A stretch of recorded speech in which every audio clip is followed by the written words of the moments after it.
road-space cycling, I try to be balanced and fair about everything, but I have to say I'm feeling pretty livid.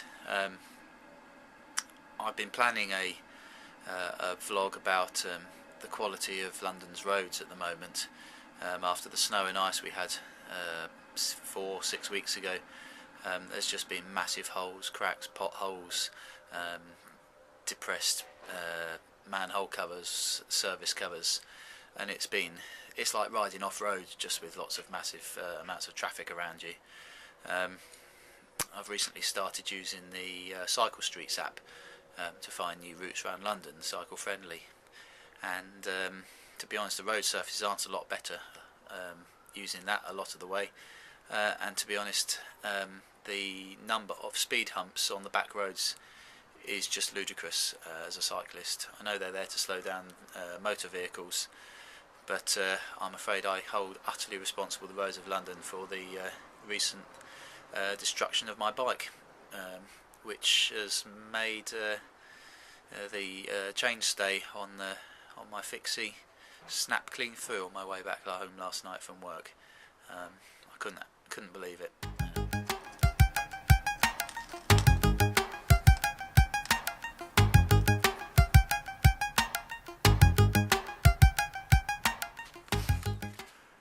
One of the things that is a consequence of so many cars on the road, not just driving but parked as well, is that they end up having to take the same path all the time.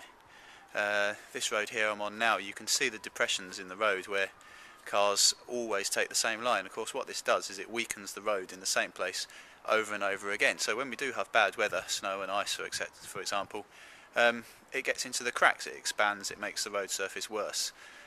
So it's not just the bad weather and the number of cars driving, it's the fact that because of the number of cars parked on the side of the road, and even traffic management systems where roads are narrowed or there's islands put in to slow traffic down, it means that the road surface undergoes unusually intense wear, and therefore it falls apart more quickly.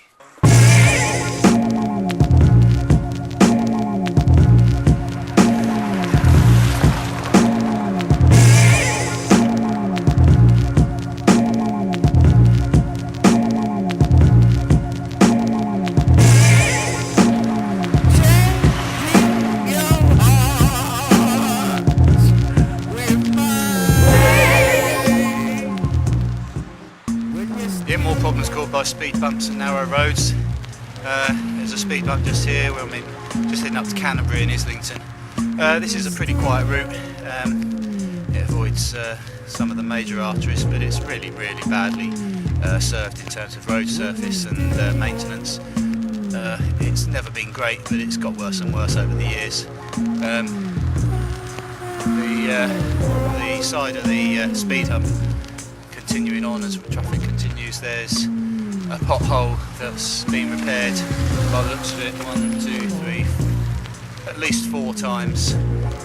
I say repaired, someone's come along with some tarmac asphalt, filled it in, not smoothed it over, not made it level, which means that there's cracks either side of the new bit into the old road, which means that as soon as there's any bad weather again, all the elements get into it, and it just cuts up again, because of course every time a car goes over the speed bump, that's exactly where it drives. It's just mindless.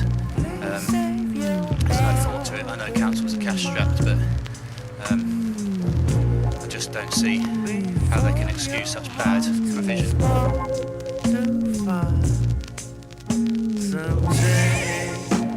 I'm now on Holton Road, leads down to Essex Road, Islington towards Upper Street.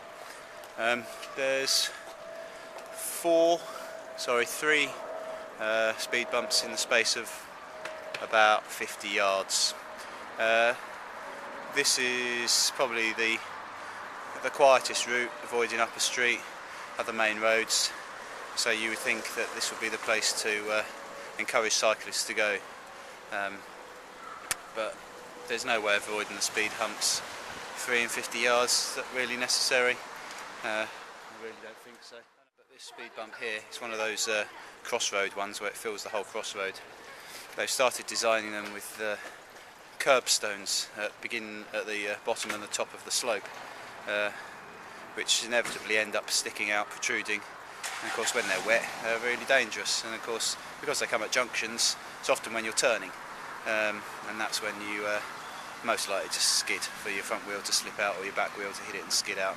So awfully designed, badly planned, inadequately executed.